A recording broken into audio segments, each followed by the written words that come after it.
Night or day, the air ambulance is an increasingly familiar sight over Lincolnshire, Nottinghamshire and beyond. We have two major trauma centres in our region, one being Hull Royal up here and the other being Queen's Medical Centre down here.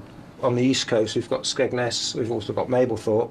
We could probably be in Skegness within 15 to 20 minutes flying, which would take well over an hour to get there by road.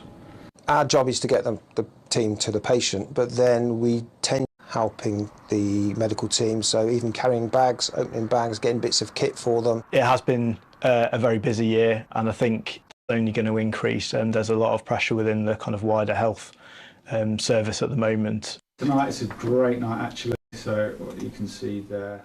On this night shift they're preparing to head out by air or car whenever they're needed, and say they're more than prepared for whatever they'll face.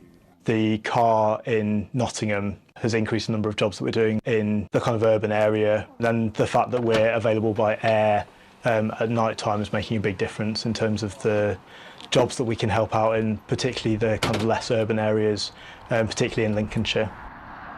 All their pilots are now trained to fly at night with the help of these night vision goggles, which are kept very securely. It allows the aircraft to operate into the hours of darkness, so in the winter that's right back from 4 o'clock. Clip on.